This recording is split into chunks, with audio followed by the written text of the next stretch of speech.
बड़ी खबर मैं आपके साथ शेयर करूँगा। वो खबर ये है कि पाकिस्तान के मशहूर व मारूफ सहाफ़ी हैं मुबश्शिर लुकमान, और उन्होंने बाबर आजम पे ये इल्ज़ाम लगाया है कि बाबर आजम ने एक ओडीआई ट्रॉन ली है, एक ऑस्ट्रेलिया में फ्लैट लिया है, एक दुबई में फ्लैट लिया है पाकिस्तान के अहम मैच हारने का। इतने अरसा पहले को सोच सकता था कि अफगानिस्तान पाकिस्तान को हराएगा? तो अब बुकीज ने उसका रेट लगाया हुआ है, यानी अगर आपने अफगानिस्तान पे बेट की तो आप करोड़पति, 1 लाख रुपया लगा के, तो सडनली आप पाकिस्तान मैच हार गया अफगानिस्तान से। उसने बात की है कप्तान बाबर आजम के ऊपर, और उसने मतलब फिक्सिंग का एक तरह से एलिगेशन लगाया है कि उसको किसी ने बोला कि ये फिक्सिंग की है इसलिए बाबर आजम को इतनी बड़ी बड़ी गाड़ियां, इतना बड़े बड़े घर और सब बना लिया है। और उसने कुछ एग्जांपल्स दी कि पाकिस्तान नीदरलैंड से भी मैच हारा है। मेरे ख्याल इस चीज़ की तहकीकात ज़रूर होनी चाहिए। और जो बात वो कह रहे हैं कि पाकिस्तान के मैचेस हारने के एवज उन्होंने लिए, देखें ये बहुत बड़ा पॉइंट है कि पाकिस्तान क्या वो जानबूझ के हार रहे थे मैचेस बाबर आजम, अगर मुबश्शिर लुकमान कह रहे हैं, और ये मुबश्शिर लुकमान ने बहुत बड़ी बात की है। कोई सोच सकता था कि नीदरलैंड से हार जाएगा पाकिस्तान? हार गया पाकिस्तान। कोई सोच सकता था कि पाकिस्तान आयरलैंड से हार जाएगा? हार गया पाकिस्तान। ये वर्ल्ड चैंपियन टीम है, कोई नॉर्मली चांदबूरा की टीम नहीं है। कोई सोच सकता था इस वर्ल्ड कप अमेरिका से हार जाएंगे हम, जो जिंदगी में पहला आके मैच खेल रहे हैं? देखिए पाकिस्तान क्रिकेट बोर्ड ऐसा लग रहा है कोई ना कोई एक्शन लेने का प्लान कर रहा है। मैं आपको एक बात बताऊं, जो खबरें आ रही हैं उसमें, क्योंकि मोहसिन नकवी जहां पहुंचे वहां पर वो टीम मज़े से हार रही है, उनको ये भी एहसास नहीं है कि आपके चेयरमैन या क्रिकेट बोर्ड के बड़े आके खुद भी बैठे हुए। आप इंडिया का मैच जो जीता हुआ मैच वो भी सेलिब्रेशन करने को तैयार हो गए थे कि अब हमारी टीम जो है वो जीत रही है, और वो मैच लूज कर गया। आप अमेरिका से मैच हारेंगे तो गाड़ियां नहीं आएंगी, आप अफगानिस्तान से मैच हारेंगे, नीदरलैंड से हारेंगे, आयरलैंड से हारेंगे तो आपके डीएचए में घर नहीं आएंगे, आपके ऑस्ट्रेलिया में प्लॉट नहीं आएंगे, आपके दुबई में अपार्टमेंट नहीं आएंगे, तो और कहाँ किसके आएंगे?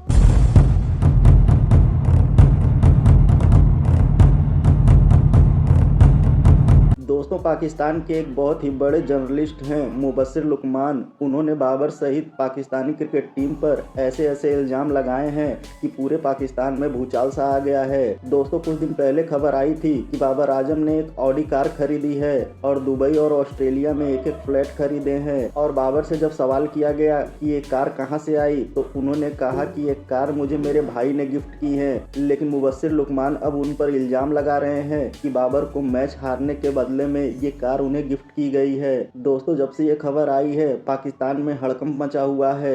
आइए देखते हैं पाकिस्तानी मीडिया इस बारे में क्या बातें कर रही है, फिर मिलते हैं वीडियो के अंत में। तो उसने मुझे बताया कि उसने कहा कि देखें बाबर आजम और बुकियों का ताल्लुक क्या। मैंने कहा क्या ताल्लुक है? उन्होंने कहा बाबर रियाज का बाप कौन है, उमर अकमल का ससुर कौन है, वसीम अकरम का भाई कौन है, क्या आप इन सारों को जानते नहीं है? फिर इंतजाम किन किन के लिए काम करता है? साया कॉरपोरेशन ने कैसे ब्लैकमेल किया सबको? और अब वो चमक चल्लो जो आई है, नई वारदाती जो है, अजहर महमूद ही उसका बता सकता है कि वो कहाँ से उसको मिली थी। और वो अब जो दर्जनों खिलाड़ियों को साइन अप कर रही है, तो वो क्या चक्कर है? और इस सारी चीज़ों में चुड़ैल ने कहा मुझे कि आपको पता है कौन की फिगर है? मैंने कहा कौन है की फिगर? उन्होंने कहा मुश्ताक साहब। मैंने कहा मुश्ताक जो मुशी हमारे लेग स्पिनर, वो तो बड़े अच्छे आदमी हैं, दाढ़ी वाले आदमी हैं। मैं तो उनको अभी लास्ट टाइम मिला था ग्लोरिया जीन्स पे या कहीं पे मौका पे, मुझे नहीं याद, तो वो एकदम से कॉफ़ी नहीं पी, उन्होंने रोक लिया। उन्होंने कहा जी पहले मैं नमाज़ पढ़ूंगा फिर मैं कॉफ़ी पीऊँगा। मैं कहा वो तो इस तरह के आदमी है। तो चुड़ैल कहती बस मेरा मुँह ना खुलवाएं, वो ये तो आप लोगों को दिखाने के लिए है, तो जो पीछे करतूत है वो तो हमें पता है। मैंने कहा अच्छा। कहती है एक्चुअली ये साया कॉरपोरेशन का मेन रिक्रूटर था, क्योंकि ये सिलेक्टर था, और जब ये किसी लड़के को देखता था ज़रा अच्छा परफॉर्म कर रहा है, साया वालों को कहना इसको साइन कर लो, इसको साइन कर लो। उन्होंने पता नहीं 100, 150, 200 कितनों को साइन कर लिया। उनको पता था इनमें से कुछ तो खेलेंगे। चीफ सिलेक्टर उनको बता रहा है, मेन सिलेक्टर उनको बता रहा है कि जो पाकिस्तान के लिए खेलेगा फिर उसको हम कैसे मैनिपुलेट करेंगे। तो सट्टा होता है। अब वो चाहे आईपीएल हो, चाहे पीएसएल हो, चाहे कहीं पे कोई क्रिकेट हो, आपको यकीन आए या आपको ना यकीन आए, आपका मसला, मेरा नहीं है। पूरा सट्टा होता है। बहुत सी गेम्स आपकी जो है फुली बुक्ड होती हैं। तो आईसीसी में भी सट्टा होता है। जब लोग सोचते हैं कि जी अब मेरे तो सिर्फ 1 साल की क्रिकेट रह गई है या 2 साल की क्रिकेट रह गई है, तो फिर एक ऐसी टीम से हार जाते हैं जिसमें ऑड्स जो हैं वो मे बी 100 to 1 होते हैं, आज से इतने अरसा पहले को सोच सकता था कि अफगानिस्तान पाकिस्तान को हराएगा?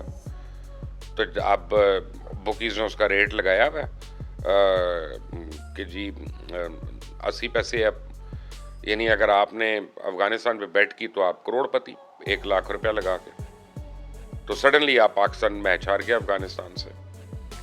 और वो उसमें हमें क्या पता किस किसने बेट लगाई हुई है, कौन कौन बुक में है। फिर कोई सोच सकता था कि नेदरलैंड से हार जाएगा पाकिस्तान, हार गया पाकिस्तान। कोई सोच सकता था कि पाकिस्तान आयरलैंड से हार जाएगा, हार गया पाकिस्तान। ये वर्ल्ड चैंपियन टीम है, कोई नॉर्मली छानबूरा की टीम नहीं है। कोई सोच सकता था इस वर्ल्ड कप अमेरिका से हार जाएंगे हम, जो जिंदगी में पहला आके मैच खेल रहे हैं किसी भी मेंबर के साथ, not associate member, full member के साथ पहला ही मैच आएंगे और वो कन्विंसिंगली हरा देंगे। वो सोच सकता था जिसने उसके ऊपर बैटिंग की हुई है। तो अब थोड़े दिन पहले आप देखें ना, बाबर आजम की नई ई-ट्रॉन आ गई, ऑडी ई-ट्रॉन आ गई। बड़ी अच्छी गाड़ी है, मैंने भी रखी है, लेकिन अभी उनको लग पता जाएगा जब उसके इलेक्ट्रिक बोर्ड्स उड़ना शुरू होंगे बारिशों में। तो बाबर आजम जो हैं वो, उन्होंने कहा मेरे भाई ने मुझे गिफ्ट की है। तो कल से मैं लगा हुआ था कि उनका भाई करता क्या है कि अपने भाई को 7-8 करोड़ की गाड़ी अगर वो गिफ्ट कर रहा है तो बड़ा अच्छा को काम कर रहा होगा। तो पता चला ठेंगा करता है। तो मैंने कहा ये कहाँ से आ गई भाई गाड़ी? तो चुड़ैल ने कहा कि आप अमेरिका से मैच हारेंगे तो गाड़ियाँ नहीं आएंगी, आप अफगानिस्तान से मैच हारेंगे, नेदरलैंड से हारेंगे, आयरलैंड से हारेंगे तो आपके DHA में घर नहीं आएंगे, आपके ऑस्ट्रेलिया में प्लॉट नहीं आएंगे, आपके दुबई में अपार्टमेंट नहीं आएंगे, तो और कहाँ किसके आएंगे? तो मैंने कहा ये तो बड़ी स्ट्रॉन्ग एलिगेशन है चुड़ैल, तुम किनके बारे में कह रही हो? कहती सबके बारे में। सबको पता है कि पाकिस्तान टीम में कौन कौन बुकी है, कौन कौन बुकियों का बंदा है, और किस तरह साया कॉरपोरेशन ने इन सारों को यूज किया बोर्ड को ब्लैकमेल करने के लिए। बोर्ड के घुटने टेक दिए। बोर्ड के कैसे घुटने टेके? कि पिछला वर्ल्ड कप हो रहा था इंडिया में, 8 प्लेयर्स ने कह दिया हमने तो करना ही नहीं, और बाकी जो प्लेयर्स थे उनको इन्होंने कहा कि हम जो स्टैंड ले रहे हैं तुम हमारे साथ रहना, तुम्हारी भी पे बढ़ेगी। सब ने अपने कॉन्ट्रैक्ट करा लिए, 50 लाख 60 लाख, फिर एंडोर्समेंट्स और फिर गेट मनी और फिर शेयर मनी और स्पॉन्सर मनी और ये वो करा लिया। ये 6-7 का टोला जो था, 8 का टोला। तो बाकी लोग हाथ मलते रह गए। एंड में इफ्तिखार ने पूछा भाई वो हमारे कॉन्ट्रैक्ट्स का क्या हुआ? तो बड़े आराम से कप्तान ने कहा मुझे क्या पता, हमने तो अपनी बात कर रहे थे, या तो तुम लोगों ने साइन किया होता हमारे साथ। उन्होंने कहा हमें तो आपने रोका था, तो हम तो इसलिए इनकार कर रहे थे। उनका बस वो अभी ये हो गया, फिर देखेंगे बाद में।